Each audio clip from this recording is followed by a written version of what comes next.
Good evening, and welcome to my video. This is actually just like a Grim Reaper's outfit, I think, with my flatmates. I couldn't find a vampire costume. I looked at all these shops. I wanted the teeth. So I started seeing these ads for a vampirology diploma course from a company called the Center of Excellence. And I got curious. So I did it. And now I'm going to tell you how it went down.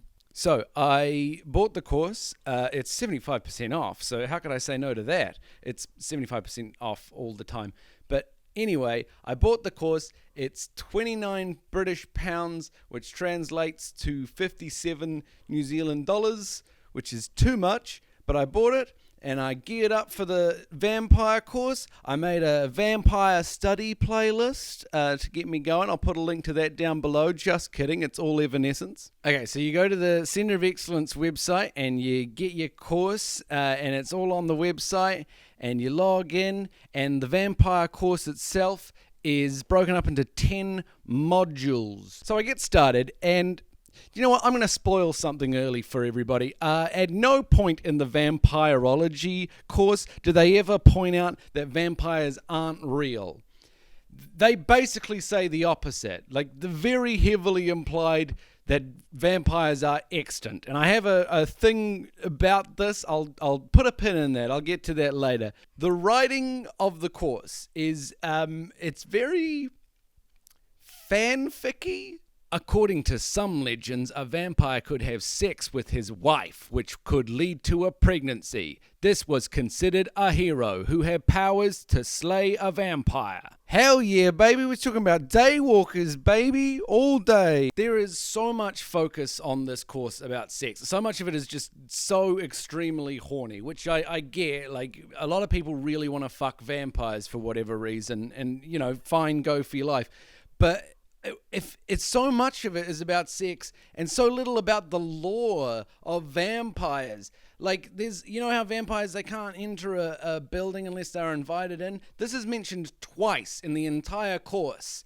So, like, I got the diploma. I wouldn't know what to do in a vampire attack, but I can tell you that they probably eat ass. It feels deliberate that they're focusing on all the sexier aspects and not the cornier stuff of vampire lore. Like, they're trying to say, yeah, these vampires aren't dorks. These vampires fuck, and they can get it. The rest of this module is a very brief overview of vampire lore and the etymology of the word vampire and how to identify a vampire.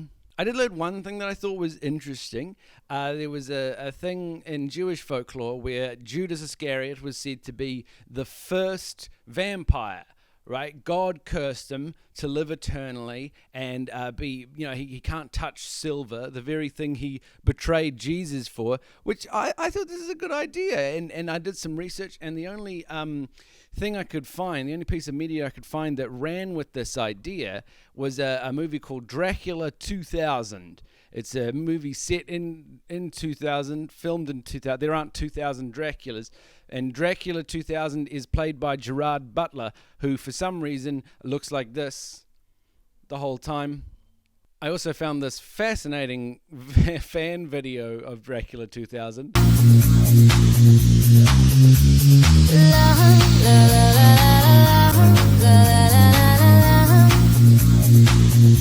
Module 1.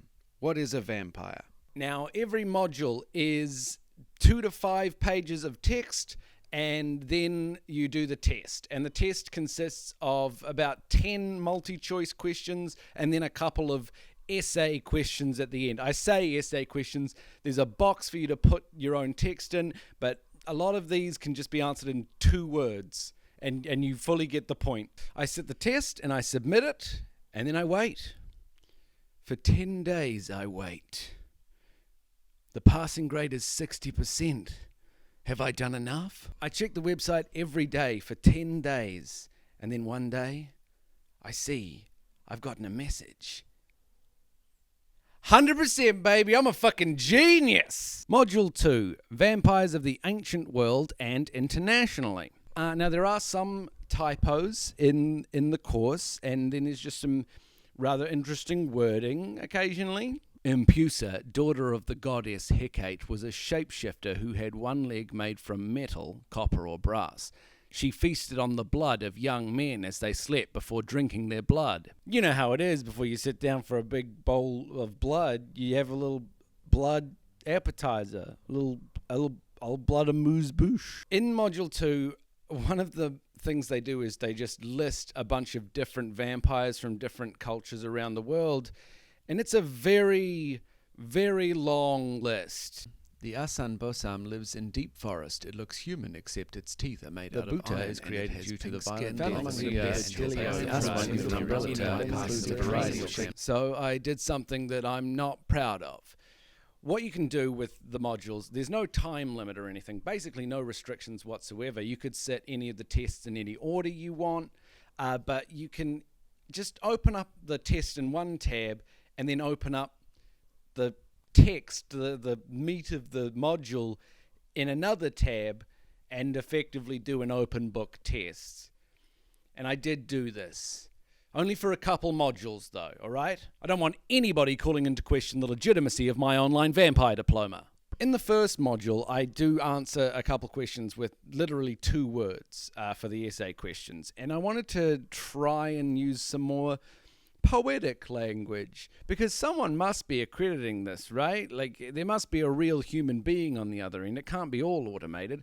So I wanted to see what would happen. So in the question, what did the Babylonian sky goddess Lamashtu look like? I put, Lamashtu was a frightful image. Her hirsute, powerful body capped off with the head of a lioness and a mouth adorned with the teeth of a donkey. Her equine ears and elongated fingers making her striking visage memorable even amongst the ever-fascinating pantheon of Babylonian demons. Also, she had bird feet. And I submit my answers, and it's another 100%. You fucking called it. Acing this shit. Unbelievable. Module 3, Vampire Traits. Oh, no. Oh, gosh. Oh, it's a Dracula. Oh, it's a ghoul. I don't know. I didn't sign up for this. This one isn't very interesting. Did you know vampires don't like garlic? 'Cause I do. And I paid $57 to know that. I got 100% in this. Module 4, Protect and Vanquish. Yeah, now it's time for the real shit. It's time to defend yourself against vampires. And I cannot emphasize enough how all of this is treated as real-life defense against the dark arts bullshit. If you are in the unfortunate position of having to run away from a vampire, it's worth remembering that they can't cross flowing water. But why would I want to run away when vampires are so sexy? As a final resort, you could employ a vampire hunter, someone with a special destiny, equipment, powers, or training to take on a vampire. Hire a vampire hunter? In this economy? And this reality? Anyway, I set the test, and you won't believe this, but it's another 100%. Module 5, Death and Burial. I get 100% in this module. I've clearly found my calling. I'm a vampire savant. This is the first module to actually talk about a cultural context of any of the vampire beliefs, like about how certain diseases could have led people to believe in vampires and how that led to certain burial rites, or how the lack of a decomposition in a body caused by various circumstances could lead someone to believe that there's some supernatural thing occurring. And then it just also says that there were some legit vampire burials. Whoops. I have a theory as to why this course is presenting all of this vampire stuff as if it's 100% legit. And I have to talk about what the Centre of Excellence is for that. The Centre of Excellence is a UK company, and it started by offering courses in something called neuro-linguistic programming, which I don't really know what that is. And then eventually they branched out into other things, like crystal healing for animals.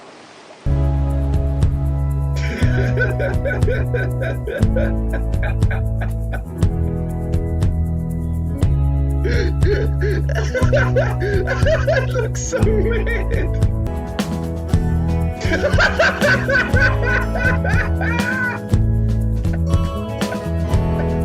This is the majority of Centre of Excellence courses now, sort of new agey, spiritual healing stuff. That's the majority from what I've seen of what the Centre of Excellence offers. And so it's obviously a little bit shady, but discerning what is grift and what is earnestly held belief is a little bit difficult. I've only done the one course, and spoilers, I ace it. But I think it's safe to assume that how the Centre of Excellence operates is by assuming that whatever the topic happens to be is 100% real. And in general, it would seem to benefit the Centre of Excellence to dwell in the realm of misinformation. I don't think that whoever spent a couple days on Wikipedia compiling the vampire course actually believes in vampires. I just think that this is the model by which Centre of Excellence courses are made. And the culture this creates is fascinating. When you buy a Centre of Excellence course, you get given a code that you can enter to join the Centre of Excellence Study Group Facebook page. And it's bizarre. It's like a whole different world. I don't want to be too cynical. So, there's some positives. It's very supportive. Everyone's supporting each other. Yes, in a little bit of a culty way, but, in a nice way as well. And a lot of people talk about how over the quarantine, the Centre of Excellence courses gave people stuff to do, and that's good. And also people are starting businesses with their Centre of Excellence diplomas. With their $57 diplomas, people are starting businesses in shit like angel healing or whatever. This is the kind of thing you see on the Facebook page. Seeking advice from angel practitioners. I have been a holistic therapist for 40 years, and yesterday, whilst channeling some Reiki for a client, my attention was drawn to fluttering white wings and a bright light in the room. I do not do or know anything about angel healing. Can anyone provide some insight, please? I responded with, "You saw a bird." And then I deleted that post because I didn't want to get kicked out of the group. Every couple of days, the Centre of Excellence Facebook study group will do a post with like 100 or so names, often more than 100, of all the people that have just recently joined. So the Centre of Excellence is just constantly expanding. And it's not hard to see why. They've clearly pumped a lot of money into advertising. I've talked about the 75% off thing. Those ads, I see them everywhere. They do sales. I saw ads for Mother's Day sale and Easter sale, and it's 75% off all the time. And like I say, they've clearly pumped a lot of money into advertising. If you Google any of their courses, I imagine you'll see the ads. At least this was my experience. I saw a thing for a course in face yoga, whatever that is. And I Googled it, and then I just saw this one lady popping up everywhere I go on the internet. There she is. Hello. I don't want to come down too hard on the Centre of Excellence or the people that start businesses with these diplomas, but there's clearly a lot of grift going on. Part of me's like, you know what? Go ahead, get your money. But then you think about it, like, if you want to pay someone for angel healing, have at it. But does that mean that you have to accept also that vampires exist? Because, that's where it came from.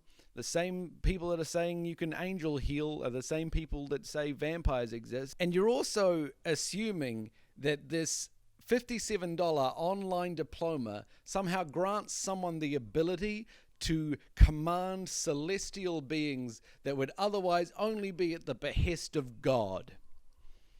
It's a fucking hell of a diploma. Anyway, back to the modules. Module 6, famous vampire cases. Module 6 is fucked. I have no goodwill towards the Centre of Excellence anymore because of Module 6. Module 6 is so fucking bad. Okay, what Module 6 is they list a bunch of serial killers and mass murderers, monsters throughout history. And then they go, could have been a vampire. And all of this is dumber than it sounds. Like, some of them, you can kind of get the point. They list people like Vlad the Impaler and Elizabeth Bathory. But some of them are just people like John High. John High was a serial killer in the 40s and 50s, if I recall, who he would kill people and then boil their bodies down in acid and then sell their properties to fuel his gambling addiction. That is the least vampire shit I have ever heard.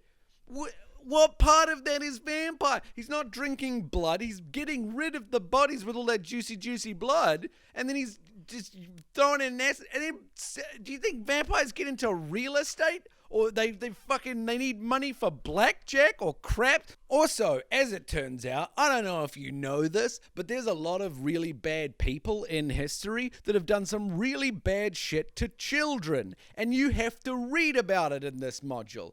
Just like a few pages of awful things done to children over the years. It's a fucking nightmare. I'm seriously like, if you're thinking about buying the stupid vampire diploma, I would recommend against it because of Module 6. It is a bad time. I'm sorry, maybe I was naive. I didn't think I'd have to read about all this fucking pedophilia in this stupid vampire diploma.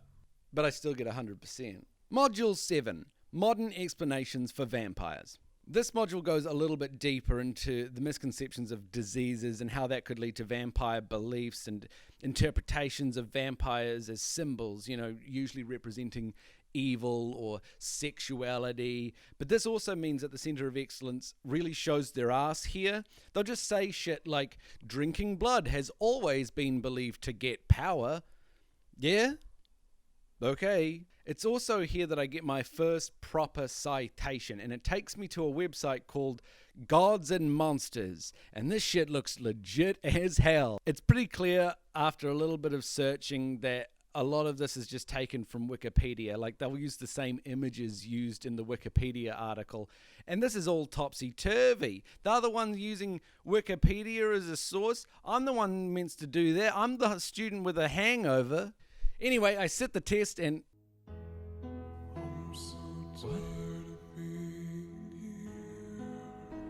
I have failed you. Let's just move on, shall we? Module 8, Vampires in Literature.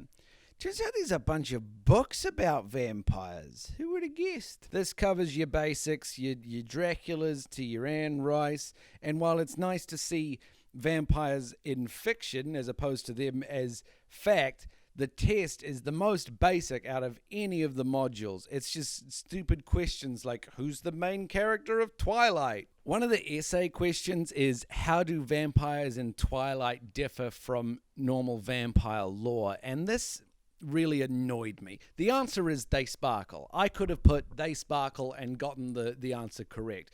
But I paid money for this course. I expected a little bit of depth, all right? So I wrote an 800-word essay. It is common to think that vampires have a natural aversion to sunlight. In some cases, sunlight can be lethal, in fact. As pervasive as this understanding is, I'm not going to read the whole thing. Also, I truncated it down to 150 words.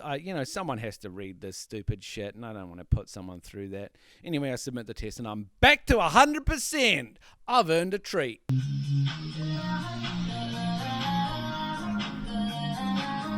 Module 9, Vampires in Cinema and TV. Turns out there's a bunch of vampire movies. You can knock me down with a feather. This module is about vampire movies and TV vampires. And they have questions in the test like, who played Buffy on Buffy? One of the questions is, how are vampires described in Stephen King's Salem's Lot? And the answer is that they're differentiated by a lot of that they're not sexy, which, is a matter of opinion. But they aren't explicitly sexualized, which really points out how horny this course is, that they talk about the one vampires that don't give you a boner. In the text box, I put, in Salem's Lot, the vampires are not depicted as being sexy and horny. They don't get it on. They don't bump and grind. They don't pip the diddly-do. I get 100%. Final module, Module 10, Real Modern Vampires. Oh boy. Okay, this is maybe not what you think it is. This is about real people in the real world who are basically goths that have taken it a step further. Which is the first time I've been genuinely interested in any of this. There's this subculture of people who are at least pretending to be vampires, or maybe they genuinely think they are vampires, and the module says there are 15,000 of these people in the UK alone. But the module, like all the modules, is so shallow. There's no interviews with any of these people. There's none of their perspective or anything. There's just stupid questions in the test, like when did the goth subculture start? This module, being as shallow as it is reflective of the course as a whole. It's very, very basic, and you could get the same amount of information if you spent an afternoon on a Wikipedia hole just jumping from different things, and you'd get the same thing out of it, and you'd get to keep $57.